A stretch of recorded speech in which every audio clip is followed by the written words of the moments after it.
mass média, la culture, c'est notre développement. À l'entame même de la vie, l'histoire nous dit que les hommes ont été installés au beau milieu du jardin. Et avec tout ce que la science nous a prouvé par la suite, nous voyons l'importance de l'arbre, nous voyons l'importance des fleurs, nous voyons l'importance des herbes aujourd'hui. Et tout ce que nous voyons, tout ce que nous mangeons, tout ce dont nous jouissons aujourd'hui, que ce soit en thérapie, que ce soit la nourriture, tout provient de la brousse, tout provient de la terre. Donc nous produisons les plantes pour nous nourrir et nourrir les autres, pour nous soigner, soigner les autres et pour nous procurer de la richesse et procurer de la richesse aux autres. Pour être pépiniériste, c'est un peu plus profond chez nous parce que pour avoir des arbres, il faut des jeunes plants nécessairement. Si c'est les feuilles que vous allez commercialiser comme pour le laurier, ou si c'est des fruits, ou si c'est peut-être l'écorce, ou si c'est les racines, il va falloir que l'arbre commence à partir de quelque part. Donc c'est là que nous sommes venus, comme on le dit, à la genèse, c'est-à-dire à la fondation même, à la création même de l'arbre, pour qu'on ait à partir des jeunes pousses qu'on commence l'entretien et au fil des temps, ça va devenir des arbres à commercialiser. Pépinière JSA, Pépinière JSA. Pour longtemps, c'est J, c'est Joseph, S, c'est Seguion et A, c'est Adingban.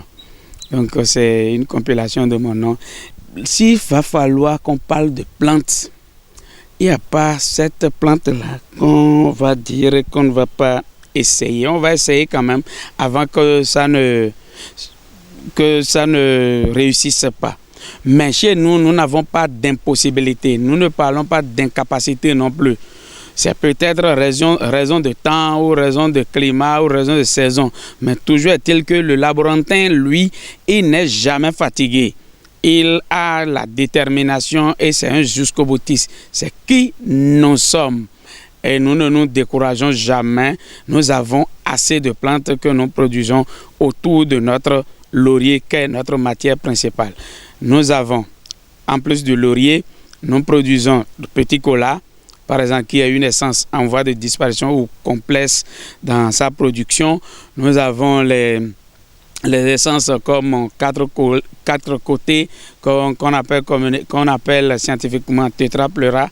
Nous avons les plantes comme même le pommier que nous avons fait germer. Nous n'avons pas importé les jeunes pousses d'ailleurs, mais nous avons essayé de procéder à une domestication des graines et nous avons des jeunes pousses que nous sommes en train de suivre à présent pour que ça soit de chez nous.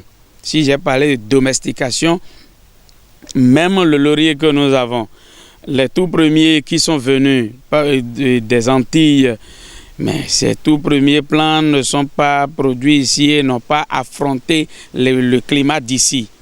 Okay? Même le cocotier, ça n'a pas accepté la terre ferralitique d'ici très tôt, jusqu'à ce que ça commence par donner ce que nous voyons aujourd'hui comme fruit. Ici, c'est un champ école. Ici, c'est un champ école. Vous allez voir que c'est rien que des jeunes plants que nous produisons ici. Et la position de chaque arbre est quand même critique parce que ça interpelle la conscience humaine. Sinon, pourquoi des herbes et des arbres de laurier ne seront pas tout haut ou bien tout droit vers le haut ou bien la cime est penchée? Donc, tout a une signification. Donc, ici, j'ai fait sortir le thème de laborantin tout à l'heure. Nous sommes ici au laboratoire du laurier. Et nous, autour du laurier, peu importe les autres essences que nous allons faire pousser, faire germer et reproduire, multiplier. Les jeunes, peu importe votre niveau, et même des doctorants, et vous savez, à cette étape des études, on ne peut pas vous demander de mener des recherches sur du n'importe quoi. Donc, il faut aller en approfondissement. Donc, c'est là on vient et nous interpeller par rapport à des essences en voie de disparition, des essences à production complexe ou perplexe, ou des essences vraiment apolémiques. En ce moment, nous leur donnons ce dont ils ont besoin véritablement pour aller constituer leur thèse là-bas. Donc, nous recevons les élèves et étudiants des écoles, des lycées, des universités et autres. Et il y a aussi parmi ces étudiants, ces élèves aussi, qui reviennent pour une formation digne du nom. Donc la formation pour compte personnel. Et ceux-là, ils reçoivent la formation et c'est module par module.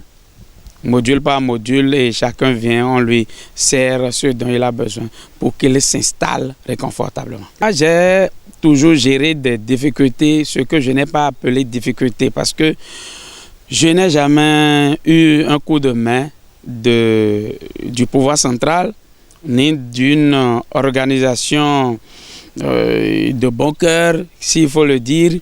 Donc ça veut dire que c'est l'autofinancement qui m'a amené à venir jusqu'à l'étape où vous me voyez aujourd'hui. Et c'est ce que vous voyez avec moi aujourd'hui. Ce que je ne vous ai pas présenté, c'est encore ailleurs. Donc là, il y a le financement qui cause problème. Au début, on a contacté des institutions financières, mais ils nous ont demandé de garanties. Et il fallait même des institutions qui affichent même des cultures, vous avez des photos des cultures vivrières, maraîchères, bref, de l'agriculture. Au fond, elles ne sont pas là pour vous venir au secours, comme ça s'affiche à l'écran. Donc, il y a un problème de financement.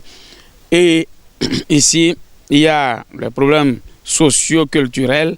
Je prends par exemple le mythe qu'il y a autour de la production de petits colas, où on va vous dire qu'on ne plante pas, qu'on ne fait pas ci, qu'on ne fait pas ça. Nous, on a essayé de surmonter ça. Et il faut avoir le front dur et savoir négocier vraiment à la base, savoir coacher les vieilles personnes avant d'intégrer ce système-là. Donc, il y a les moyens.